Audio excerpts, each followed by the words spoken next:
Skiers and riders say I do in the wind and snow at Loveland. Phil Lindemann, Krystal, 93 News. It's a nice day for a white wedding at Loveland, where 5 inches of fresh snow greeted 50 couples at the ski area's annual Mountaintop Matrimony ceremony. Making his way to the deck at Ptarmigan Roost was Dan, a father of the bride from Fort Collins, with a few words for his daughter. I just wish them all the best. They're really young and they got, challenges ahead of them, financial and school loans, but we're there for them. His parents are there for them, so we'll get them through it. Getting married for the first time were Ralph and Teresa from Dillon, starting their life together with a bang. Having family, kids, starting a new life. Adventure awaits. Frisco locals Glenn and Sharon came out to share their love of skiing and each other. We met skiing, and our wedding cake was a ski hill, so we wanted to do 25 years and renew. Returning home to say I do was Nina, a longtime local now living in New Hampshire. Loveland's a special place, and Colorado's a special place to me.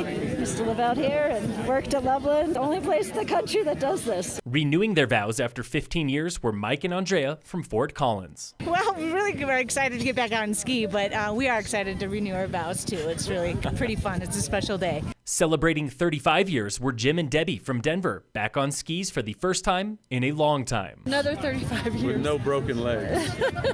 Over from Eaglevale were Barbara and Clark. They've been to the ceremony several times, but this year was special. It's their 50th anniversary. Renewing the vows up here is a great way to continue the play.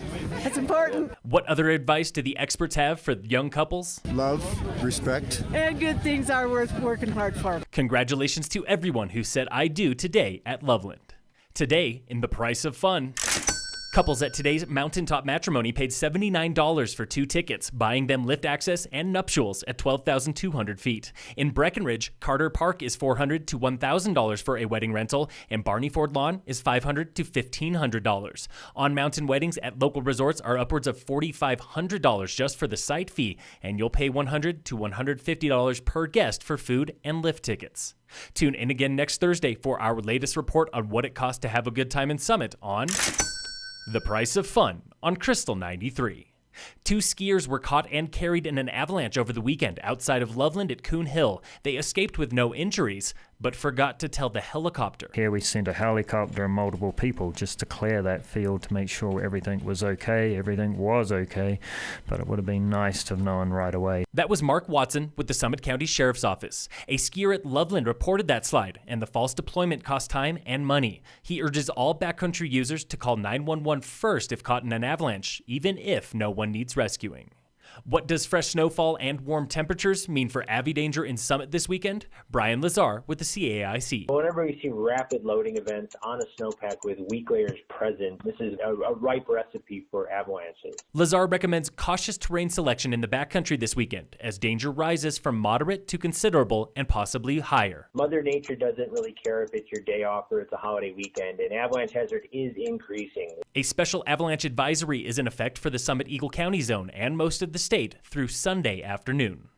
In sports, the Avalanche tried to end an 8-game skid tonight against the Jets. Game time is 6 p.m. The Nuggets are off until next week for the NBA All-Star break. In World Cup ski racing news, Mikaela Shiffrin finished 3rd for giant slalom today at World Championships in Ari, Sweden. Tomorrow is men's GS final and women's slalom qualifier.